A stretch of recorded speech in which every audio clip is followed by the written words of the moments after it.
بسم اللہ الرحمن الرحیم۔ خاتون حضرات، میں ہوں اختر عباس اور آپ سب کو میرا سلام پہنچے۔ ہم زندگی میں جتنے بھی کامیاب ہو جائیں، بڑے سرکاری عہدوں میں پہنچ جائیں، بڑے سیاسی مقامات اور مراتب حاصل کر لیں، یا بزنس میں اعلیٰ ترین جو چوٹیاں ہیں ان کو سر کر لیں، ہر صورت میں تقریباً ہر مرد کو کچھ چیزیں جو لازمی فیس کرنی ہوتی ہیں، لائک اس کو اپنی بیٹیوں کو بیاہنا ہے، دوسرا اپنی بیویوں کو نہ صرف خوش رکھنا ہے، ان کو عزت اور اکرام دینا ہے، بلکہ ان کو امپاور بھی کرنا ہے۔ کہنے میں بہت آسان لگتا ہے اور بڑا ایک دلکش ادبی سا لگتا ہے کہ بیٹیاں، پھر ان کو پالا، پھر ان کو پڑھایا، پھر اب ان کو بیاہنا بھی ہے۔ اوکے، اتنا آسان نہیں ہے۔ اسی طور پہ دنیا میں آپ کی بہت عزت، وقار اور وقت ہوتی ہے، پر بیوی آپ کو کیسی ملتی ہے یہ ہم نہیں جانتے۔ یہ ایسے نصیب کی بات ہوتی ہے جو کبھی بہت اچھے نکل آتے ہیں، کبھی کالے بھی نکل آتے ہیں، اور پھر اس میں آپ کی پرفارمنس باہر، آپ کی خوشی، آپ کی کامیابی سب غارت ہو جاتی ہے۔ یعنی بعض خواتین تو ایسی مجھ سے ملی ہیں کہ جو منہ بھر بھر کر اپنے کامیاب میاں کو بد دعائیں دیتی ہیں، ان سے ان کی کامیابی ہضم ہی نہیں ہوتی۔ کیوں؟ ان کو وقت چاہیے۔ یہ کووڈ کے دنوں میں دنیا بھر میں بہت زیادہ ڈیورسیں ہوئیں۔ ان ساری عورتوں کو ہوگی تقریباً جو اپنے میاں کا وقت زیادہ مانگتی تھی، چونکہ جب میاں نے گھر پہ وقت گزارنا شروع کیا تو پتہ چلا کہ وہ ان عورتوں سے زیادہ عورت ہیں، لڑتے بھی زیادہ ہیں، گالیاں بھی زیادہ نکالتے ہیں، چڑچڑ بھی زیادہ کرتے ہیں، ٹوکتے بھی زیادہ ہیں، اور جو سارا دن ان کو آزادی، خود مختاری ہوتی تھی چھوٹے چھوٹے فیصلوں میں، کیا کھائیں، کیا پکائیں، کیسے صفائی، تو میاں نے ان میں بھی مداخلت کرنا شروع کر دی۔ یہ زندگی دونوں کو کمبینیشن ایک ایسا حسین امتزاج ہوتا ہے کہ آپ کو توازن کے ساتھ چلنا ہوتا ہے۔ اچھا، آج جس بارے میں مجھے بات کرنی ہے وہ آپ کے لیے حیران کن ہوگا، چونکہ مجھے جب 2-3 واسطے پڑ جائیں تو پھر میں آپ سے وہ بات کرتا ہوتا۔ بعض ایسے گھر میں نے برباد ہوتے دیکھے کہ جہاں آپ کی بہو سازشی تھی، اپنی ساس کی عزت نہیں کرتی تھی، اور اس جمع جمائے محل کو برباد کرنے پہ تلی ہوئی تھی۔ اور یہ ایک، اسے ہم انگریزی میں کہتے ہیں شارٹ سائٹڈنس، آپ کی نگاہ اتنی دور جاتی ہے اور آپ اس سے زیادہ دیکھ نہیں سکتے۔ یعنی کہاں آپ کو پورے ملک کی ملکیت مل رہی ہو اور آپ ملک بھی چھوڑیں، صوبہ بھی چھوڑیں، شہر بھی چھوڑیں، آپ اس گھر پہ آ جاؤ کہ بس یہیں چاہیے، اور یہاں جو بھی اور مجھے چیلنج کرے اس کو میں رسوا کر دوں، بدنام کر دوں، نگاہوں سے گھرا دوں۔ کچھ خواتین نے اپنی بیٹیوں کے کہنے پہ ان کے سسرال میں جا کے اپنی، ان کی تو وہ لگیں، غالباً پنجابی میں کرم کہتے ہیں اس کو، تو اپنی جو قربنیاں تھیں ان کے ساتھ بیٹھ کے میٹھی بن کے، اچھا وہ میٹھی اس لیے بنی کہ چلیں بہو کی ماں ہے تو میرے ساتھ اچھا سلوک کرے گی اور بہو ہماری بستی رہے گی۔ ماں جتنی بھی ظالم ہو، اول و آخر اپنے بیٹے اور اپنے گھر کو بچانے کا کوشش کرتی ہے۔ بہت کم ہوتی ہیں، ایکسیپشنز ایوری ویئر، ہم کسی کی قسم نہیں کھا سکتے، پر عام طور پہ اگر آپ اپنے آس پاس بھی دیکھیں، اپنی خواتین کو، ماؤں کو، بہنوں کو، عزیزوں کو، تو یہ گھر برباد کرنے میں ان کا انٹرسٹ بہت بعد میں ڈیولپ ہوتا ہے۔ پہلے تو یہی سوچتی ہیں، خرچہ کرتی ہیں، لڑکیاں ڈھونڈتی ہیں، وقت لگاتی ہیں، اچھی نیچر کی مل جائے، محبت کرنے والی مل جائے۔ ایک خاتون نے مجھے ایک دفعہ بتایا کہ میری جب شادی ہوئی تو میرے میاں بہت بزنس مین تھے، کامیاب بزنس مین تھے، تو انہوں نے مجھ سے کہا شادی کے 2-3 سال کے بعد، جب ان کے 2-3 بچے ہو گئے، کہ ان بیٹوں کو بڑے کرنے تک میں پورے تن من دھن سے اپنے بزنس میں ہوں، تو میں ٹائم نہیں دوں گا، مجھ سے کبھی ٹائم مت مانگنا۔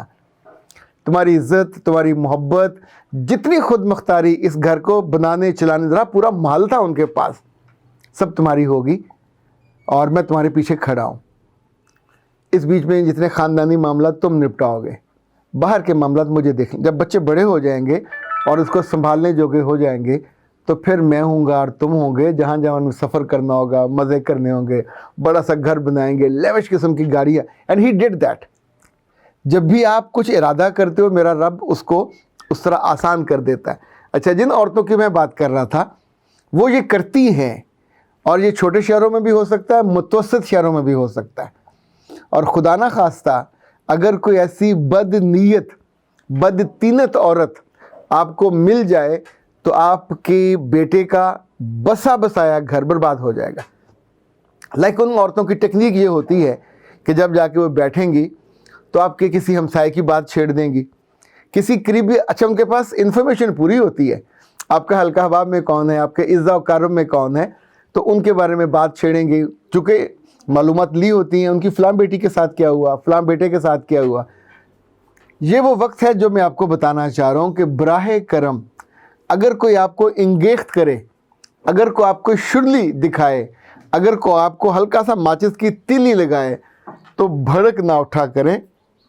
جذباتی ہو کر اپنی ناقص معلومات کا اظہار مت کر۔ یہ مرد کم کرتے ہیں، یہ غلطی عورتیں زیادہ کرتی ہیں، اور یہ کسی بھی عمر کی عورت سے اب یہ کروایا جا سکتا ہے کہ آپ ہلکا سا موضوع چھوڑیں اور اس کے بعد وہ پھر اپنے علم کے اور اپنے مشاہدے کے اور اپنے مطالعے کے اور اپنے سنی سنائی باتوں کا جو دریا ہے وہ بہا دے گا۔ اور اس خاتون نے اگر اس دریا کو ریکارڈ کر لیا اور ریکارڈ کر کے ان کے گھر جا کے وہ سنا دی، اتنا سا حصہ سنائے یا پورا کلپ سنا دے، دونوں صورتوں میں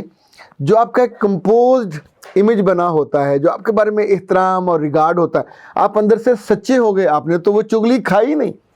آپ نے تو بد نیتی سے وہ بات کہی نہیں، لیکن اب آؤٹ آف کانٹیکسٹ جو بھی بات کاٹ کے اگلا سنے گا وہ عمر بھر آپ کی شکل نہیں دیکھنا چاہے گا، وہ آپ سے بات نہیں کرنا چاہے گا، چونکہ ثبوت اس کے پاس ہے۔ جیسے سینگ از بلیونگ ہوتا ہے، ایسے لسننگ از بلیونگ۔ اس نے اپنے کانوں سے سنا کہ آنٹی نے، خالہ نے، پھپھو نے، تائی نے، چاچی نے ان کی بیٹی کے بارے میں، ان کے بیٹے کے بارے میں، یا ان کے خاندان کے بارے میں، ایون آپ کے بڑے کے بارے میں، لائک کسی مرد کا ٹرانسفر ہو گیا کسی شکایت پہ، تو یہ لازمی نہیں ہوتا کہ شکایت سچی ہو۔ عام طور پہ جو بڑے آفسر ہیں وہ اتنے ڈنڈی پٹی والے ہوتے ہی نہیں ہیں، وہ کھڑے نہیں ہوتے کسی کے لیے، ٹرانسفر کر دیتے، اور اس پہ آپ سنی سنائی بات پہ اس پہ الزام لگا دیں۔ الزام تب تک الزام ہے جب تک اس کا ثبوت مل کے اس کو سزا نہ مل جائے، ادروائز جب بھی آپ اسی الزام کا کسی سنی سنائی کا کیریئر بنو گے تو آپ گناہ کا حصہ بنو گے، آپ وہ نیکی میں کام نہیں دے لیں۔ تو عورتیں اگر اس موقع پہ جب آپس میں بیٹھی ہوتی ہیں اور کوئی ایک عورت بڑی میٹھی پھیکی بن کے آپ سے مختلف عورتوں اور رشتہ داروں کے حوالے سے انفارمیشن لے رہی ہو اور آپ کو اکسا رہی ہو بات کرنے پہ، تو یہ یاد رکھیے گا، اس کو انگریزی میں کانسپریسی کہتے ہیں۔ اور یہ کانسپائر کرنا اتنا خوفناک چیز ہے کہ آپ کا امیج، آپ کی عزت، آپ کی وقت، تینوں یہ جائیں گی بھٹی میں، تینوں جل کے راکھ ہو جائیں گی، اور وہ آخر میں سمپل یہ کہہ کے، اچھا وہ مکرتی نہیں ہے، ہاں میں نے کی تھی ریکارڈنگ، چونکہ تیرے دل میں چور تھا، تو ایسی تھی، تو ویسی تھی، تو میری بیٹی کا گھر برباد کرنا چاہتی تھی، اور میں نے پھر اس کے لیے انگوٹھا تیار کیا تاکہ تیری گچی پہ رکھا جائے۔ اس نے پوری سازش کرتی ہیں اور کرنے کے بعد آپ کو اپنے محلے میں، اپنے خاندان میں آئسولیٹ کر دیتی ہے، چونکہ جب آپ کا امیج خراب ہوتا ہے تو اس امیج کو ٹھیک کرنے میں دہائیاں لگ جاتی ہیں، چونکہ ہم عام طور پہ کانوں کے کچے ہیں، سگے بیٹے ہوں، سگے عزیز و اقارب ہوں، کانوں کے کچے ہیں سارے۔ اگر کسی کی شکایت یا کسی کی چغلی یا کسی کا اس طرح کی کوئی بات پہنچی، ہم فوراً اس پہ بلیو کر کے اپنی ماؤں کے بارے میں، اپنی بہنوں کے بارے میں، اپنے بیویوں کے بارے میں فوراً بری رائے قائم کر لیتے کہ ہاں اس نے یقیناً یہ کہا ہوگا، ممکن ہے اس نے ایسا نہ کیا ہو۔ بعض دفعہ جو ہو رہا ہوتا ہے وہ پورا سچ نہیں ہوتا، آدھا اور ادھورا سچ ہوتا ہے، اس کو کسی نے انگیخت کیا ہوتا ہے، جس کی وجہ سے کوئی ایسی چیزیں منہ سے نکل جاتی ہیں۔ اچھا یہ سچ ہے، لیکن کیا اس سے بہتر نہیں ہے کہ آپ بات کرتے ہوئے تھوڑی بریک پہ پاؤں رکھ لیا کریں؟ آپ کے پاس بات کرنے کا پورا سپیڈ ہے، خزانہ ہے، تو بابا اپنے خزانے کی حفاظت کرو نا، ہر جگہ اس کا اظہار کرنا، ہر جگہ اپنے لفظوں کو عام کر دینا، تو پھر یہ ویڈیو بن جائیں یا آڈیو بنے آپ کے لیے بہت مسئلہ کر دیتی ہیں۔ چونکہ میں نے کئی گھروں میں اس وجہ سے رشتوں کو بے نام ہوتے بھی دیکھا، ٹوٹتے بھی دیکھا، خراب ہوتے بھی دیکھا، اور جن لوگوں نے یہ کیا ان کی شکلیں دیکھ کے آپ سوچیں گے کہ یہ یتیم مسکین سی عورت اتنی تیز بھی ہو سکتی ہے۔ اچھا جو عورتیں خوبصورت نہیں ہوتی وہ سازشوں میں ضرور تیز ہوتی ہیں، کوئی نہ کوئی الٹا کام ضرور وہ زیادہ کرتی ہیں، اس لیے اپنے آس پاس کی عورتوں سے محتاط تو رہنا ہی چاہیے، لیکن زیادہ محتاط اس نامعقول سے رہنا چاہیے، چونکہ یہ رکتی نہیں ہے، یہ بریک نہیں لگاتی اور آپ کو پھر کھڈے میں گراتی ہے، نظروں سے گراتی ہے، اس وقت بہت دکھ ہوتا ہے۔ اختر عباس کو اجازت دیجیے، السلام علیکم۔